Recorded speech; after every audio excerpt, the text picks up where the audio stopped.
Welcome to the meeting after the meeting, everyone. I am your host, David O. Carly R. I was third last time. Well, see, I'm letting ladies go first, you know? Well, then tell me that. Well, it should have been you should have, known I was a gentleman. And, but... He's a total dick. He is not a gentleman. David, And Eric V. You stumbled. Moving on. Can I just critique you a little bit? You stumbled in that intro a little bit. We're going to keep it. I know. Keep it, but... Yeah, it sounds more organic. Yeah, I mean... It makes it we're human. We're humans, not robots, I'll give you Eric. notes after. Oh, okay. God. Wait, Well, so get I out your red pen. go after David now? Yes. Okay. Yeah. Yeah, because fuck Eric. Anyway, we are joined today by our lovely repeat guest, Jexi. How are you doing today? I'm doing great. Thanks for having me. Absolutely. And I'm going to do our 3 intro questions. I want your answers as fast as possible. Oh, dude. Why, Jexi, where are you from? I'm from New Jersey. When were you first introduced to recovery? I was introduced as a kid, but I started being really involved when I got clean on November 6th, 2012. So how long have you been clean? What is that? November will be 7 years. I mean... Nice. Just- Wait, 2012? 8 years. 8 Yeah. years. We're 8 years. We're both. I skipped the whole year. I think I say this every November time. will be 8 years. We'll both have 8 years in November. That's crazy. Yeah, did you say you're November 6th? Yeah. I'm November 26th. Crazy. How about that? Crazy. What were you going to say, Eric? I don't remember. Good. Go ahead. All right, Jexi, what are we going to be talking about today on our meeting after the meeting? So we're going to be talking about Tradition 7. And for anybody Do I out need to there, say what it is? yes, let the viewers know. So Tradition 7 is that groups need to be fully self-supporting, declining outside contribution. Perfect. All right. Well, give us your experience, and then we'll discuss. Okay, fantastic. So it's so funny because I say this every time that I'm on when we talk about traditions, that usually traditions sound like they're going to be the most boring conversations, but they really lead to the most Carly exciting thinks so. experience, you know? Yeah. So most of the time, when you talk about things that are happening in the rooms of Narcotics Anonymous, the real good, gossipy kind of situations that really require, people to talk through problems have to do with traditions and not with step work, right? Step work's a personal thing you do for yourself and with your sponsor, but traditions affect everybody. And, it wasn't until I got involved in service, and it says that in our readings, right? It's not until we get involved with service that we realize, personal recovery depends on NA unity, and that unity depends on how well we follow our traditions. And I didn't really get that until I was involved in service. And so I've shared before, but when I was in my old area down in Southern Maryland, I was our area's public relations chair for a couple of years. And so we were a pretty rural area. And so when things would come up with groups or issues, I would get called and they'd be like, hey, can you come check out this group, see what's going on? And so I had some really interesting experiences, and I got to see firsthand what happens when Tradition 7 isn't followed. And I've also gotten to see how people misinterpret Tradition 7. I'm going to say some stuff in a little bit that's going to sound really controversial when it comes to paying rent for buildings and stuff that people aren't going to like, but it's reality. But I'll say that in a second. But first, I'm going to tell you about my experience. So there was a group, there was a local church who I don't remember exactly what type of church. I was raised Jewish, so it was the pastor, the priest, or whoever, the leader of the church. Yeah. I didn't know that. It doesn't make a difference. It's just new My dad is information. Irish Catholic. My mother's Jewish. So I was raised Jewish, but I celebrate Christmas, one of those. Rad. Best of both worlds. Yeah, it's been fun. So the leader of the church, he was the one that the police station called when there was an overdose, specifically an overdose death. And they would bring a priest or pastor, whatever he was, with them when they would go deal with the families. He was often on calls. And so because he saw overdose deaths firsthand, and we had a really big, opioid problem in the area, we had a lot of deaths. And because he saw it, he wanted to do something in his own church. And so he had heard that Narcotics Anonymous had some success with people. He knew people in his congregation were involved. And so he wanted to have an NA meeting in the church, which is really a really cool idea. And so wait, Jexi, can I ask you a question? Do they have like recovery meetings in Hebrew? I don't know. I would assume that somewhere probably, they do. yeah, like in Israel, they probably do. Yeah. That would make sense. I didn't think about Yeah, that. I'm sure there's places they do. Shut up, Eric. Get that. Don't look at me like I that. am going to look at you like that. It was a stupid thought. Do Okay. they have recovery meetings in Spanish? No, I mean, maybe That's they do. essentially Maybe what they you do. just You know, asked. I mean, I hate myself for asking They that have question. recovery meetings in Spanish in Maryland, right? Yes, I would assume so. they have But them I at don't know. They have them at the Serenity Center. It's okay. It's I'm all right. just saying. Never we mind. go to one? Go continue, Jack. What? Can we go to one Spanish speaking meeting? Yeah, They have them at the Serenity Center. yeah. And we would. How would I say? I don't know. I took German in high school. I don't know. Anyway, continue, Jexi. Yeah, Jexi. Me amo David. That's what it would be.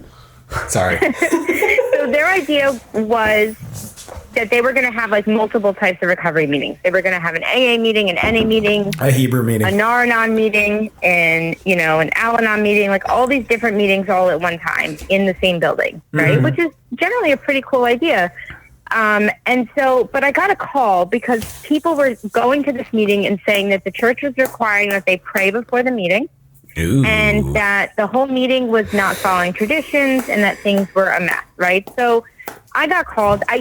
No joke, somebody actually recorded the meeting to play it for me, to show me how they were violating traditions. And I was like, you're out of your mind. That's violating traditions. You can't record a meeting. Yeah. I already told you I'm going to go and check it out. I don't need you to violate traditions to show a meeting's violating traditions, right? You Yeah. can't be recording people at a meeting. That's insane. Two wrongs do not make a right. It was exactly. And people were really upset. So I went to this meeting, and I guess word had gotten out that I was going to go, right? So the church knew I was coming, and the meeting people knew I was coming, and I don't know who told them I was coming, but whatever, who cares, right? I'm just a person. So I went, and I went early enough to check out what this prayer thing was. And as it turns out, the prayer thing wasn't the problem. What they did was they had a prayer session from 6:30 to 7. It was a completely separate thing. In fact, if you walked into the building, there was a big sign that said NA meeting to the right. And the prayer thing was to the left, right? It was in no way connected. After this prayer thing they did, they said, hey, just so you know, we have some recovery meetings that are happening now. You can check our board to see which ones are available in case you feel like you would want to go to one. So they were two separate things. Yeah. So that wasn't even the problem, right? So I sit through this meeting and I realized that the group name is a name that the church picked, and it was some religious name. And the church wanted to have control over the meeting. No. They wouldn't let the group provide its own coffee. They wanted one coffee pot for everybody. They wouldn't let the group pay rent. They wouldn't, it was all of these different things, right? Now, the people who were running the meeting had been to some NA meetings, but weren't really familiar with NA. So they didn't know that this stuff was wrong. So I went and I talked to the chairperson, and they had a lot of people. They had a good amount of people at this meeting, and they were people who came because they felt comfortable with the church. And so they needed help, and this was their first experience with NA, which is good that they're getting the people, but bad if they're not the things aren't being done right. Yeah. So I listened to the whole meeting. I participated. I just an active person of the meeting. I didn't give dirty looks or anything. And I went up to the people after the meeting and I said, hey, I introduced myself. I said, I wanted to kind of, anytime there's a new meeting, especially one that maybe doesn't understand how things are supposed to work in our traditions, I'm here to help. I'm here to help you guys get your feet on the ground. And they were so relieved because they didn't want to do something wrong. They just didn't know. Well, in the middle of the conversation, there was a woman who was a representative from the church who was the one who's coordinating all this, comes storming in the room, screaming her head off at me. Yeah, Karen to the rescue. take something from them. Yeah. And I was like, and so luckily the people who were running the meeting stopped her and said I wasn't coming to like rain on their parade, right? Like I was coming to help. And so I had explained the traditions, right? And we went through things because what ended up happening months later is like for a while the church said, okay, we'll stay away. We'll take a couple dollars for the coffee. They didn't want groups having their own coffee because they didn't want to have, it was more for cleanup reasons, right? Well, fine. Yeah. Then we'll just pay you, we'll pay you for it, you know? But I came in one day and the church hadn't been happy with something. They realized they were kind of losing control. And so the church called a business meeting. And at that point I had to go again and say, as the church, you can't do that. And look, if you want to have a recovery meeting, you can have one. It just can't be NA. In fact, there's groups like Celebrate Recovery that are all religious based. Like there are 12-step programs that are a lot of churches have. Yeah. Because they like having some sort of control over how they work. There's a lot of programs you can have that work that way. And, you know, it ended up being a constant like thorn because it was this battle, right? But, you know, I tried to explain that something as little as the church giving us cups, you know, the church giving that group access to coffee and cups made them feel like they had a right to have a say in the meeting. Yeah. And that's why being fully self-supporting really matters, because if any organization feels like we owe them, then it feels like they have a right to have a say. And when you have somebody who says, well, we want the pastor to come in at the end of the meeting to like give a sermon. Like we can't have that. No. Right? But if we're not having a clear separation between what is NA and what isn't, it doesn't work and it becomes a real problem. So, you know, moving forward, and that's like an extreme example of the seventh tradition being a problem, like why we need it. Yes. You know, on smaller aspects, I also very regularly see the seventh tradition pulled up as a way to try and, you know, like shame a group. Our group, when I was in Maryland, my home group, we had our meeting in a community center. And now the community center would not accept money. They didn't accept money from anybody. Anybody in the entire community could book their rooms for whatever you wanted, birthday parties, events. It didn't matter. And it didn't cost anything. As long as you were one of the people who was running it was a member of the county, you didn't pay. They didn't have a way to take money. And I remember my area was like really upset that all the meetings in our county weren't paying rent. And they were saying that we were violating the seventh tradition. And I had to explain to them that that's not what the seventh tradition means. No. Nowhere in the seventh tradition does it says a group has to pay a facility financial rent. It's not said anywhere. In fact, if you check the public relations handbook, it specifically says the opposite. There's a public That relations sometimes handbook? Our way of Yes. I didn't know that. Yeah. I've never been in public relations. I'm sorry, Yeah, there's a Mr. Public public Relations. I didn't know either. It's fine. Thank you. there's also an H&I handbook also. Yeah, I did know that. Yeah, so they have, but it says specifically, like, we just can't take what other people aren't allowed to get. So, for example, let's say nonprofits get a 10% discount on printing, and we're going to print meeting lists. We're allowed to get that 10% because we're a nonprofit, right? Yeah. And if they're going to offer it to us, we're allowed to take it. We just can't take anything that's above and beyond. So if a facility says, well, we're charging everybody else rent, but we know you guys are hard on your luck and you guys don't really have the money, so we're not going to charge you. That's a problem because now we're getting special treatment, and that's not okay. But it also works in other ways. For example, there have been instances where a family member comes to our meetings and because they feel that NA has saved their child's life and goes to like leave a significant amount of money in the basket. Yep. And say, you know, and if we know that that's happening, we have to give that back because as much as we appreciate their donation and their support, it's important for our integrity that we remain self-supporting, which means that our own members are the only ones that contribute. And it also helps us feel ownership for that organization. When we do service, when we contribute, we feel more of a part of. Yeah. Right? If we had, and you know what? Look, maybe there's not a problem with a parent throwing in $100 to the basket, right? But then it becomes, where do you draw the line? Because like maybe a hospital wants to donate, maybe an organization wants to donate, maybe, right? And it becomes this place where it becomes very dangerous, because if we start being funded by outside organizations, we are no longer an independent organization. We are no longer autonomous. Yeah. And so money matters. Like, I have seen more fights over the seventh tradition than I have ever seen over anything else. And it's always about the rent thing. So, like, you can leave literature as a place for rent. What my group used to do, because we couldn't pay rent, literally we couldn't, we had a lot of extra money. So what we did is we bought basic texts as much as we could afford for the month. And if you were a newcomer in our meeting and you said you were new, we gave you a basic text. Nice. That was how we contributed, because we couldn't pay rent, and we wanted to make sure that money was used to continue to carry the message. And it just... There's only so many coffee and donuts you can buy. Right. And, there's nothing wrong with having a free meeting space. No. For example, we're seeing now it happening all the time. There's a lot of groups now who are meeting on platforms where they're not paying. Yeah. Where it's free. Or they're meeting outside in parking lots or other places where they don't have to pay. And nobody now is saying, well, who's paying rent? Right now it's like that those same people who were so harsh on meetings not having to pay rent seem to have let that whole thing go.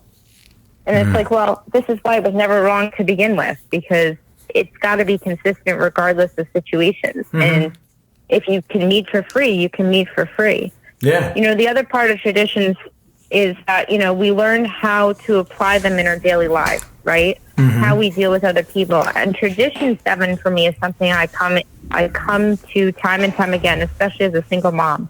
My goal is to be self-supporting, right? I can take money from people all day long, but that's not going to help me survive. Like, my sister and I had gotten in a conversation, and she's like, why don't you ask, she was saying that I should ask my grandmother for like enough money to like buy a home. And I was like, I would never do that. Yeah. I mean, it's one thing to like ask to borrow money for a down payment or, something like that. But to ask for money to buy a home, to me, violates the 7th tradition in my life about being fully self-supporting. It's one thing to ask for help. It's another to take something that's above and beyond what's okay. And so that's kind of how I judge it for myself in everyday life. Yeah. We tell people, don't be afraid to ask for help. But, like when I moved in with my parents after I left my marriage, my parents had a maid, before I moved in, and they were paying the maid exactly what my phone bill cost for the month. And so I made a deal with my parents, because my dad said, I want to help you. Let me help you. I know you don't have any income right now. I'll pay your phone bill. And I said, well, that's great. But how about this? How about you get rid of the maid and I'll do all the housework? So again, I can remain fully self-supporting. Instead of paying the maid, it's my responsibility now, not just I'm one of 5 people in a house who has to do my own part. I do all the laundry. I do all the cooking. I do all the cleaning, right? But that's my way of maintaining being fully self-supporting, even though he's having to help me pay for some of my bills. So, there's a level of help. And I feel like that's it's the same thing. Like, we can ask for help as a group, right? We can we can go to area and say, hey, our group can't afford rent this month. Can we get help? An area will help a group pay for rent if it has to be done. But you can't ask that. It's different to ask for area to help you with a month, right? Within the organization. That would be like me asking my partner to help me pay my bills together if we're living together, right? But it's a different thing for me to go to outside help and ask for something above and beyond, which would be the same as going to a venue and saying, hey, let us have our meeting here for free forever because we don't want to pay. Yeah. That would be the same thing as me asking for money to buy a home, and you can see the line. And I feel like if the line is clear with the tradition, so it's easier to keep it clear within my own life. And, as I said, I think the 7th tradition is the one that causes the most amount of fighting. But I really believe literature-wise, it's the one that's laid out the clearest. Yeah, like, I I'm agree. always confused why people don't get it. No, I agree totally. There's places where it says, I've heard people say, well, you can't pay rent by like mowing the lawn of the place. And I'm like, yes, you can. There's actually places in our literature that it says that's a perfectly acceptable way to pay the rent. Really? You know, it's not something that's normally done. Yeah, and if you look at the PR handbook and also in like the group book, I think in one of these places it talks about other ways in which you can pay rent if you don't have money. You know, and cleaning up and doing extra, doing work around the building. We had a guy in my old area in Maryland who did work for the church, like this maintenance work, as a way, and then they didn't have to pay the same price in rent. Like that was a deal they had. It's still being self-supporting. You're still contributing to that. You're not getting something for free. Yeah. And that's okay, but a lot of people don't realize that. A lot of people are like, you can't do that. You have to pay cash.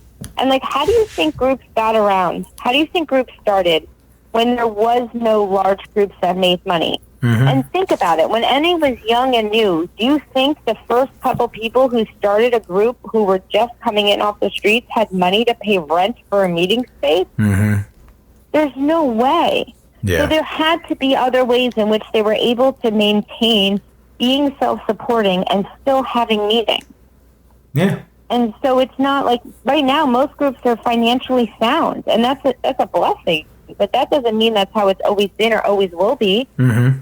And I feel like the benefit of what's been going on now with like the pandemic and groups being locked up is I think it's causing people to take a different look at the traditions, right? Like before, people were so into paying money, right? Like you have to pay a location, you have to pay rent, or you're violating traditions.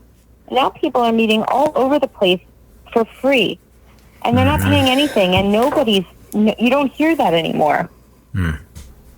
I don't know. I'm interested to have like a discussion with you guys about this tradition because I feel like this is the one that you always hear brought up, right? It's the one that's mentioned at every meeting. Yeah. You always hear it. Like, we pass a basket around because of our seventh tradition. Like, you hear people talk about the seventh tradition in meetings almost every single meeting you go to. It's the only tradition that you'll hear that way, right? The only other one that maybe you'll hear that way is when they talk about our only requirements for membership is a desire to stop using, right? That's the only other one. What's Matt that say? You'll hear. They'll let any motherfucker in this place? Yeah. Mm-hmm. It's a great tradition. But it's just funny to me that 7 is the one that is brought up at every single meeting, regardless of where you're at, regardless of area. It's always talked about. Oh, Eric has some controversial stuff for this one. For 7? Yeah. Well, I can't wait. Do I? You do. Your suggestion to the home group about what to do with our basket? Oh, yeah. Oh. Yeah. Why don't you regale us with that? I want to hear it. Yeah. So, about a few... Well, it's not my home group. It's not anyone's It's not home any group. of our home No, group. it was all 3 of our home groups at the time. Wow. Like, I don't carry cash. I actually don't even carry a wallet anymore. I just have, like, a few cards in my phone. So, the fact that a basket gets passed around, I feel like, is kind of... I don't know. Outdated. Yeah, it's a bit analog. It's a bit like... I'm all about the analog. Well, I mean, David has like a VCR player and an Amtrak. Like, it's like... it's a laser disc. Yeah, I mean... But I think that... Thank you.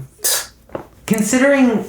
And yeah, you're going to have people with 30 plus years saying like, oh, we've always had cash. And it's like, sure, yeah, cash is like... Cash is king. Cash is dirty and a way to transmit disease and disgusting shit. But like I have my phone, like that's how I pay for things is with my phone. Mm-hmm. So I think that groups should have like a digital basket and, have it linked to a Venmo or a PayPal. And the issue that came up, which I think is fucking stupid, but it is what came up, is like, well, we don't want to support PayPal. And I'm like, well, I mean, okay, so like, what if I had euros and I put a euro in the basket? Like, am I supporting like the EU?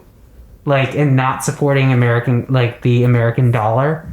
So I think like, at the end of the day, it's money. It doesn't even make any sense because otherwise you're supporting a bank, right? Like every area has a bank account. Yeah. So like, and you pick what bank you want. So you're you're supporting a bank then instead of, that doesn't make any sense.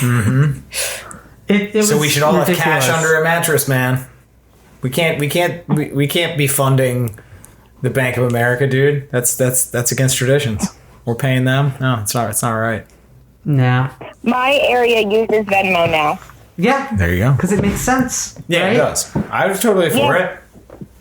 Because if everyone goes out to dinner, like, you know, more often than not, instead of doing a card split, someone takes the entire charge and then everyone Venmos that person, right? Mm-hmm. So, right. I mean, I just don't carry cash. I know you do, David. I love it. Yeah. I love cash. Carly, do you have any cash? No, I think that makes sense. And you know, Venmo actually doesn't charge a fee, because really, if anything, that would be the argument, is that certain Cash App type things charge fees, right? You lose some of that money, but Venmo doesn't charge a fee when you're transferring it that way. And what my area started doing, in fact, we just started doing it a couple of months ago, because our area was paying for groups to use Zoom. And my group doesn't use Zoom. My group actually uses Discord, which is a free service. We don't pay for it. We don't use Zoom. We chose not to use Zoom because of anonymity reasons, because it was too open. There was meetings getting hacked. Discord, people are still anonymous. I felt it matched with our traditions better than Zoom, but I was in the minority. But my group loves me, and they bought my argument, and so we meet on Discord. But you're very convincing, Jexi. But our area, yeah, I try. But our God, I couldn't imagine you using. You were probably super manipulative. Oh my God, it was awful. It was awful. It was really bad. Well, now you would give me what you had, and you would feel like you were doing the right thing. You know, like God, yeah. I was very. I would love to be friends with you while using. Be like, Jexi, go talk to the dealer. We're gonna come out. Oh my gosh, yeah. We're gonna come out like bandits. That's exactly how it happened. So I kept us safe. Like if we were messing around, like even when I was younger, we would always be in my car when we drive around and smoke pot or like whatever ridiculous thing we did, because I could talk us out of trouble. You're so mom. Like you have such that motherly quality that I would feel so comfortable using with you. It would be great. But I've heard that a lot. Carly, didn't your home group sort of circumvent the charge for Zoom? So we talked about it because we do use Zoom. But through the school that I'm attending, I have it for free, so I'm given an account. So I made a different meeting room, which has additional security. So we haven't had the hacking problem. But I'm not paying for it. And the home group's not paying for it. And the home group's not paying for it. Is that against tradition? Well, now that's interesting, though. Because technically, if the school is paying for it, and you're using an account paid for by the school, I could see an argument that would be violating 7th tradition. Now, I don't actually personally care. That's not an argument I would ever make, because I feel like, look, if you can meet, you can meet. And it is important to say that it is written all over the place that carrying the message is the most important. And if it comes between violating a tradition or carrying the message, you always carry the message first. Absolutely. And even if it may be unclear about other traditions. So if you, in this case, you're carrying the message. So the fact that technically it's probably violating tradition 7 doesn't really matter, regardless of what anybody else would say. But technically, an outside organization is funding the meeting. Yeah, it's tax dollars. We deserve it. No, I'm kidding. I'm kidding, everybody. God, now I feel bad for using Zoom. No, don't. No. I think it's good. I think it's good because, look, not all areas have money to hold meetings. And if you have an opportunity to do it, as I said, it says in the public relations handbook, it says it in multiple places that if like in situations like this, like even if there's a church, right, who says, look, we know, and you want to have a meeting, let's say in this building, and the building normally charges rent, but you can't pay it. And the group says, look, we know how important it is for you to have your meeting. How about we'll let you for the first year have your meeting for free, and then you can start paying us rent. Because, and let's say there's no other meetings in the area, and this would be the way to carry the message. Like, you would do that because it's more important to carry the message than it is to worry about paying for something. So I wouldn't say, but if if you got somebody on the meeting who was like crazy about traditions and following them like strict to the letter, and they knew that the school was paying for the account, and we have people in our area who are doing the same thing. So I'm not trying to pick on you. Yeah. But yeah, technically people could give you a hard time about that, that's what I'm saying. Tradition 7 is something people use as ammunition to like try to be right about things, as opposed to thinking about the purpose of it. Absolutely. Right? Like using your free account to carry the message, there's no negative repercussions about that, right? Like the school's not going to come after you and say, you used it for something else, so now you owe us, right? There's no negative coming from the other side. Therefore, it doesn't matter. And that's what people who are very crazy about the 7th tradition miss. Right. And you're not really taking from anybody either. We're not harming, we're not stealing, we're not scamming. Yeah. Right, and we talked about like it's technically fine. We talked about like a virtual basket to collect money for it, and it was like, well, if we do that, then we're collecting the money to do what with? Like, to give to me to not be able to pay, like, go to the organization I'm with and be like, oh, we've been using Zoom. So you're not even taking donations right now? We're not taking donations. Oh. We're not taking anything. That's good. My group isn't either. My group isn't taking donations. Mm-hmm. Yeah. We're asking people to donate directly to our area's Venmo if they want to support, but we don't have any expenses either. If we took money, like, where would it go for? Like, me, because I chaired the meeting? Like, it doesn't make any sense. We don't have any expenses, so we don't take any money either. But we encourage people to our area has a Venmo. So we tell people how they can donate directly to the area if they want to support the area. But yeah, a lot of meetings now aren't taking money. There's no expenses. Why take it? Yeah. No, that's great. So what are your thoughts on the 7th tradition, Carly?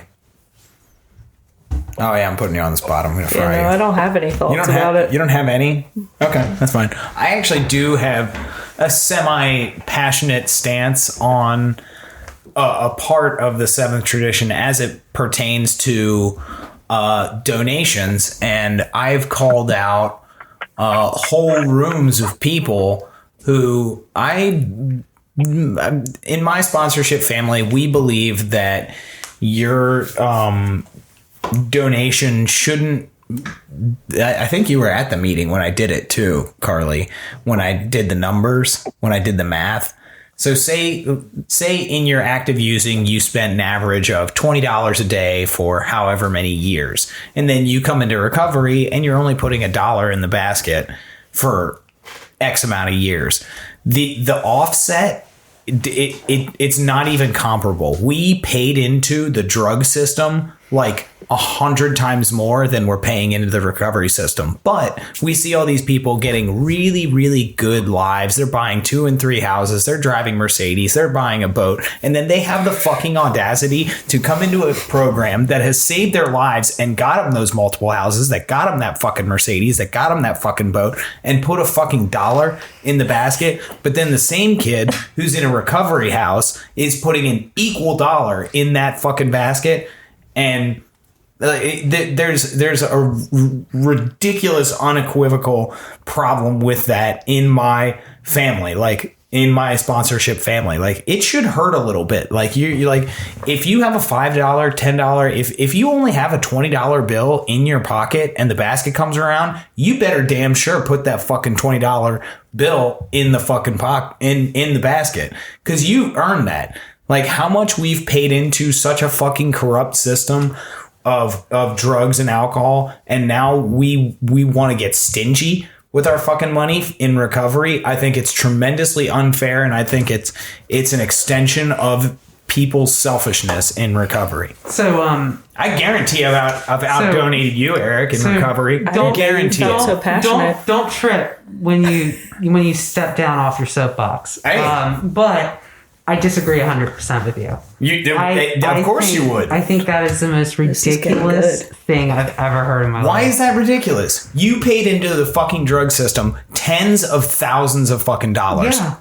And now you're not going to even attempt to equally offset that with a positive force? People can put as much money as they want into the basket. Absolutely. I'm not saying that. So the person in the recovery house who's giving $1, his dollar is worth more than yours. Think about the underlying construct that you're saying. You're saying that people who have more should donate more than people who have less. It's called amends. No, it's yes, it is. Each person has different levels of like what they did first off. Absolutely. And then where like just because someone makes more money, doesn't mean they should be donating more. I'm not saying it. I'm not saying it's a requirement. As much as they want to donate. Absolutely, and I have a problem with the personal ethics of it, because that asshole who has multiple houses and a boat and is riding up to the meeting in a fucking Mercedes, and I'm putting more money in the basket than him. Fuck that guy. But that's your prerogative to put more money in the basket. I understand that. And so I have a different opinion than both of you. Okay, go ahead, Jexi. Yeah, so it's funny actually that you bring that up. So I was always under the impression that we should all be contributing fairly equally. But I just because, and I do think people donate too little, right? Like dollar today is not worth what dollar is before, right? Like the dollar in the 80s is the dollar today isn't this equal, right? Absolutely. So I do think that people should be, if you were able to put a couple more dollars into the basket. I still see people put 5 cents into the basket, and I'm not going to make them feel bad for it. That's what you have to contribute, and thank you, right? But I was on, so as I said, our area has a Venmo account now, and people can donate, and our treasurer, we determined that it would go to our treasurer. Our treasurer actually, obviously, she gets the names because Venmo accounts aren't anonymous. So she blacks out the names so that it stays, the only person who ever sees it is her. She's our treasurer. It's fine, right? But she blocks out the names. And what I noticed was, in my old area, and at least from what I had always been told, is that nobody should be contributing well over what anybody else is, because then they would have a feeling that they have somehow, they're more a part of NA, or they've contributed, they own more of it, right? So that it should be fairly equal, and that we shouldn't be accepting super large donations from anybody. Well, I noticed last month, actually, in my area when I was looking, that there was 3 different donations in 2 groups or something that were of $100 or $200. And so I asked my area, I said, does nobody have a problem with that? Because the way I was taught is that that's insanity, right? Like, even if you have it, to donate that kind of money almost makes it seem like it's not an equal thing anymore. It's the same reason why we don't take outside donations, right? Because we don't ever want someone to feel that they're owed more, or they deserve more, or we owe them something, right? And if you start putting in $200 into the basket, whether virtually or in person, you're going to start feeling like, this is how I was taught, that you have more of a say. So if you put $200 in the basket in your home group and nobody else is contributing, are you going to be okay with saying we're all the same? Yeah. Because technically, you're funding the group, right? So my area looked at me like I was insane, and that who cares if people want to donate hundreds of dollars? That's on them. Right? We don't have a right to tell them no. That's where I'm at. But which was the complete opposite of what I had been heard from my old area, which was we should never be accepting donations that are ridiculously large. And in my old area, I remember there was a case where somebody put $100 in the basket. Yeah. And after the meeting, they quietly gave it back and said that was inappropriate because it's so much beyond what the rest of the group is donating that it violates our traditions. And so I think it's really interesting, because I think that's a really good discussion to have about, is there an appropriate amount of donation, or is there an amount that's too much? What if you have somebody who's a millionaire NA and they write a $5,000 check, and they give it to the group and they say, whatever you don't need, do to the area. Is that an appropriate donation to take from one individual? Or have we lost being fully self-supporting, because now we're technically being supported by one donation, one person? Yeah. So, think about it like this. So my old home group, the Friday night. Yeah. I paid rent for that meeting for a solid year, because we didn't have any home group. We had no money. You, out of your pocket? I would pay rent. I don't think that's right at all. According to you, you're supposed to donate more.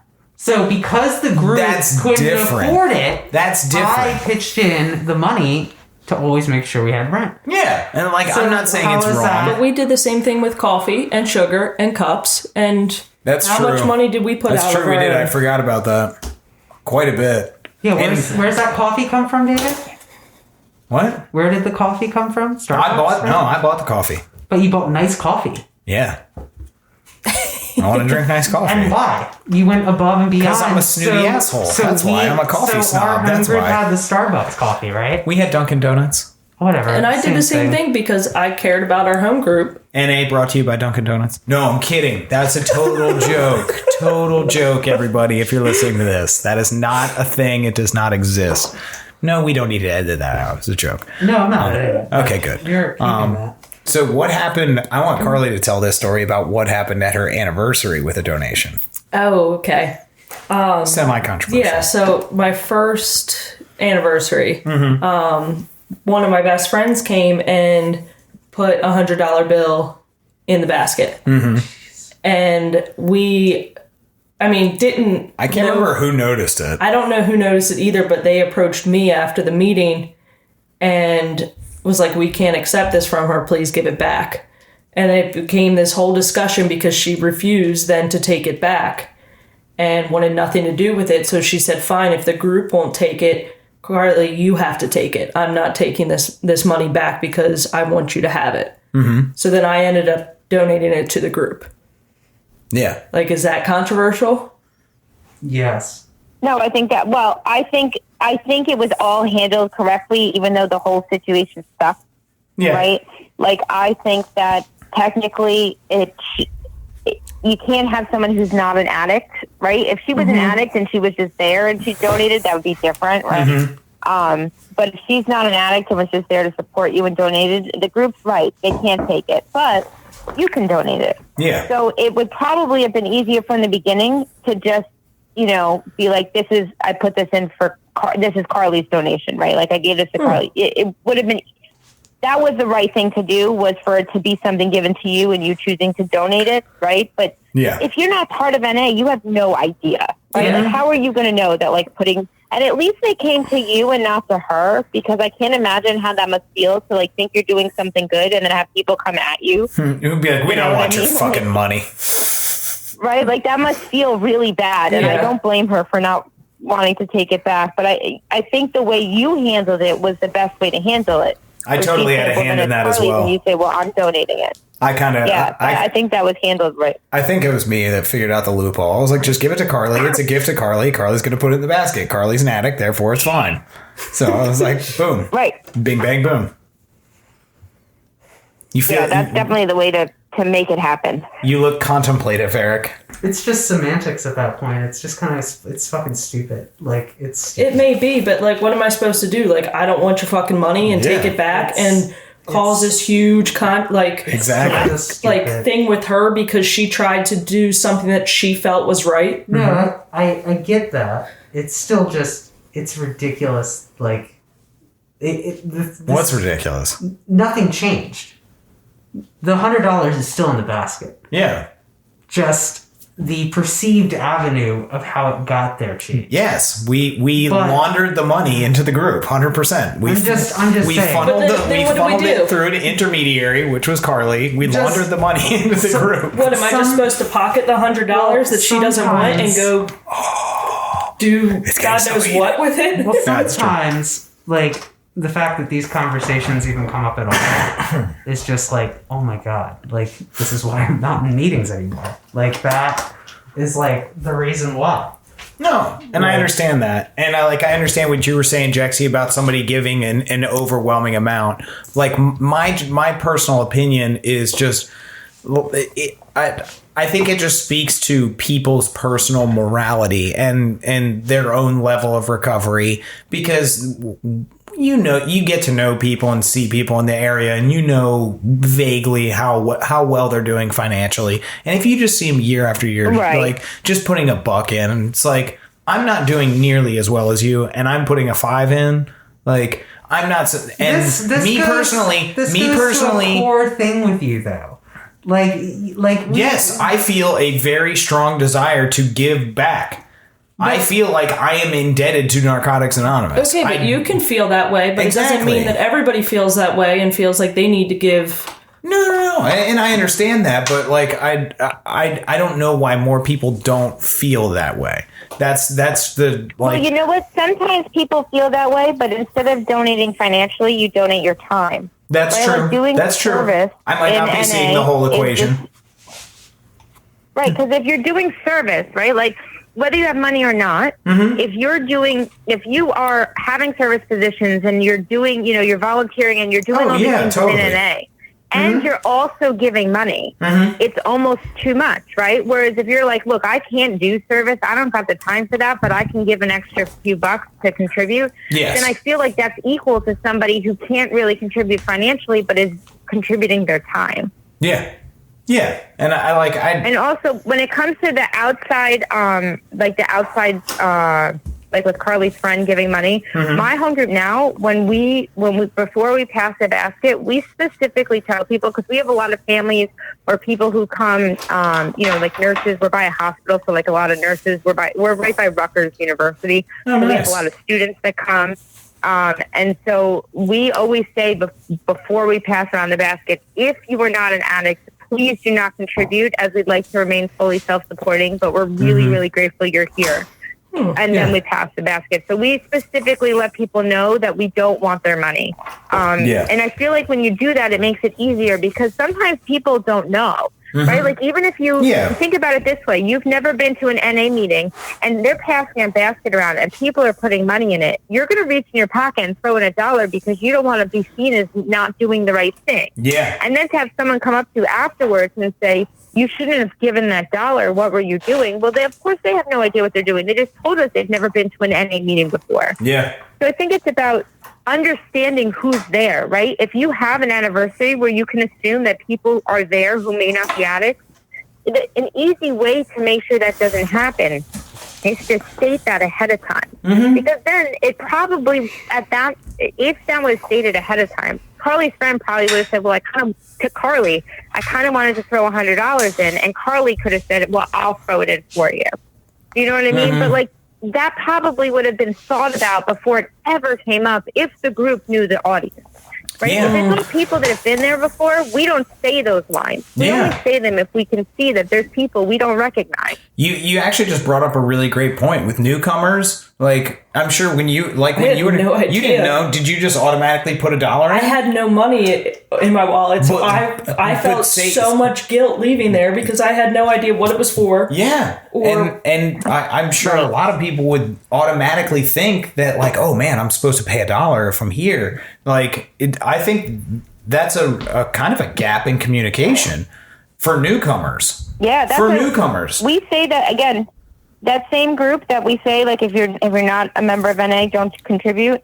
And we specifically say, if you have $1 or $2 to give, please do. If you don't, please don't let that affect you being welcome here. It is way more important that we have you in that chair than we have your money. Yeah. And that's what we say at the beginning when we hand out that basket. We make it clear. Yeah, it should be communicated to the nth degree. That's up to the group. Yes, absolutely. So it's up to the group. That's up to the group and how they write, the preamble. But I was thinking about our home group. The way we would say it is now, according to our 7 traditions, the basket is being passed, so we are fully self-supporting. The money goes for blah, blah, blah, blah, blah, blah, blah. But I think another line that should be in there is that Narcotics Anonymous is free. You are not required to put anything in the basket if you do not want to. Well, that's up to the group. Yes, it's up to the group. Yeah. Exactly. But I'm saying from a newcomer standpoint, I could understand how that basket, like...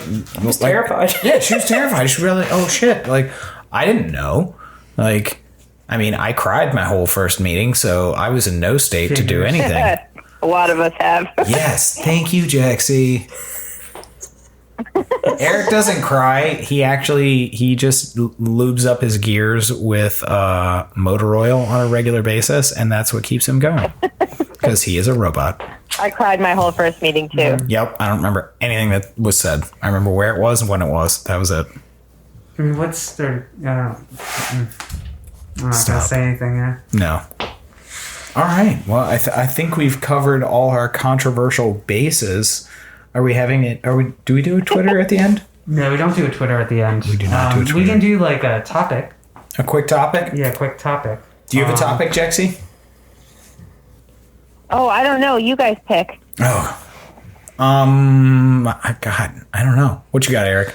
So, I'm going to keep it on the 7th tradition. Okay. And where do you draw the line on being fully self-supporting outside of recovery?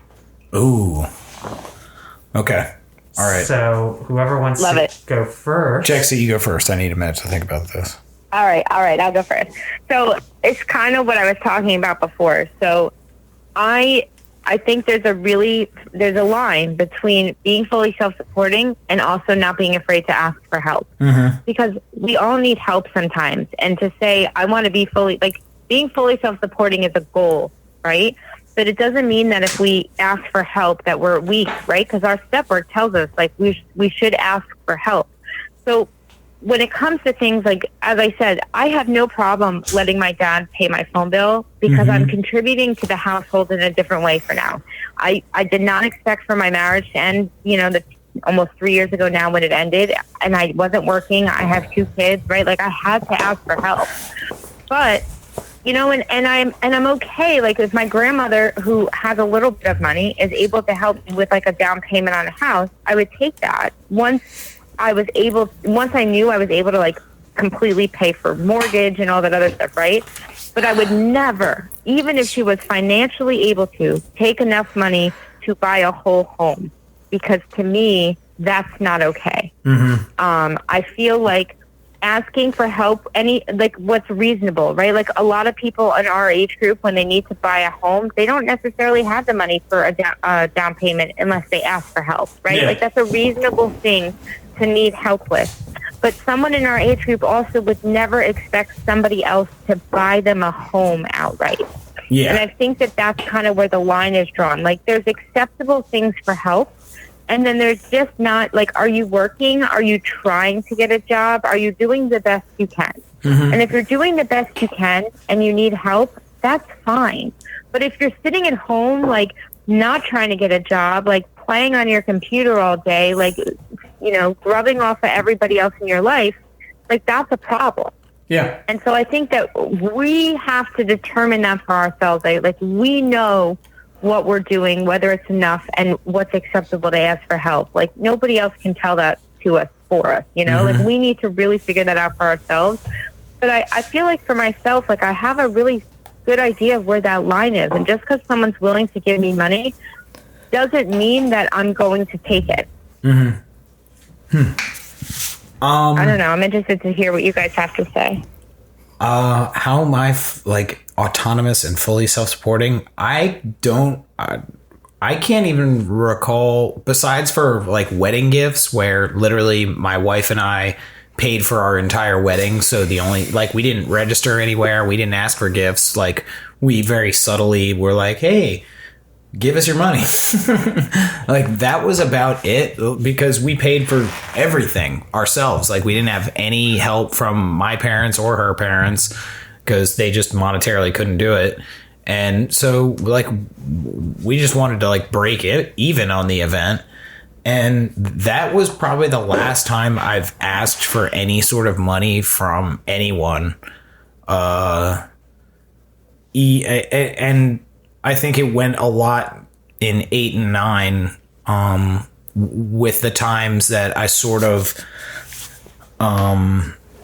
used people, used my sister for a place to stay without properly compensating her. I was living for free. In 8 and 9, I've made those amends, and I've paid a lot of that stuff back.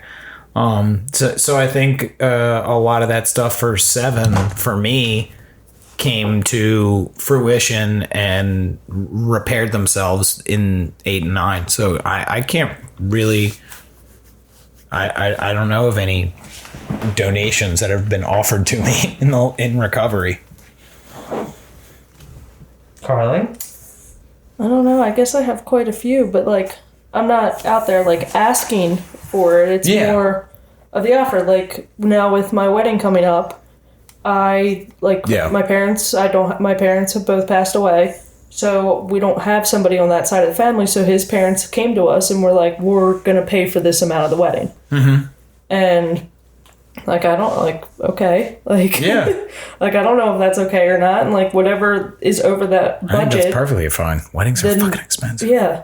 But then like, and his mom's the type that's like, no, like we want like the extravagant wedding and this and that. And where I would have been fine just going to like courthouse. Yeah. But like, that's I think, like, the only money, like, I've really taken is that. And then even my aunt, like,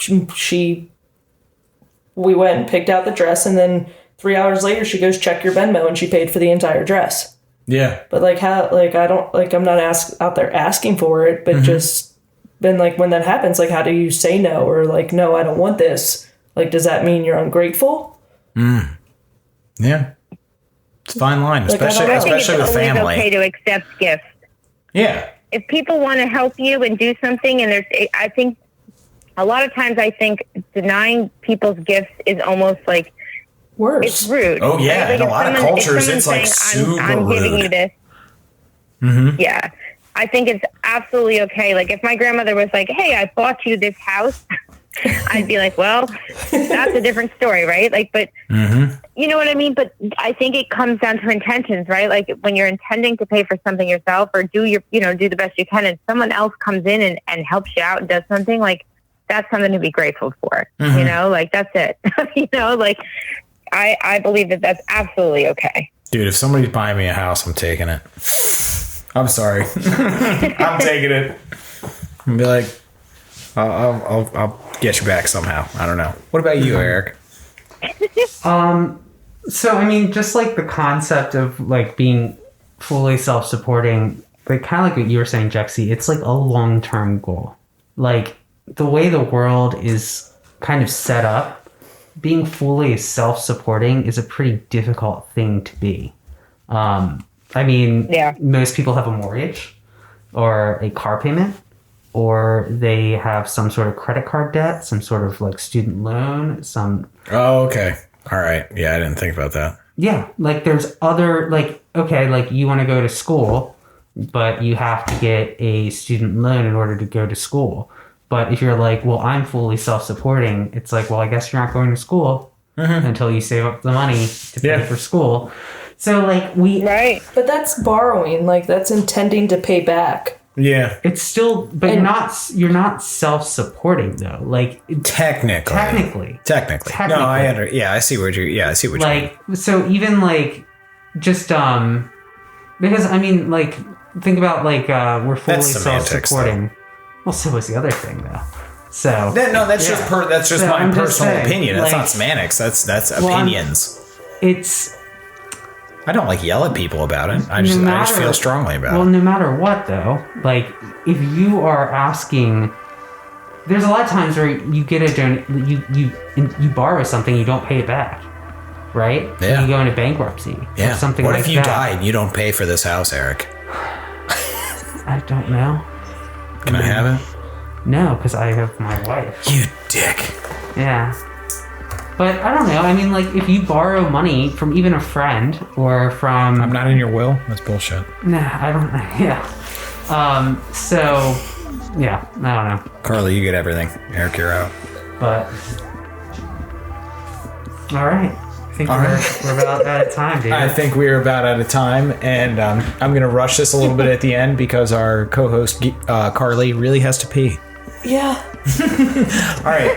Jexi, let all of our listeners know where they can find you. The best place to find me is on YouTube or Twitter at According to Jexi. I haven't posted the last couple of weeks, but I'll be doing it more frequently. I've been working like crazy. But yeah, YouTube's my jam. So According to Jexi on YouTube.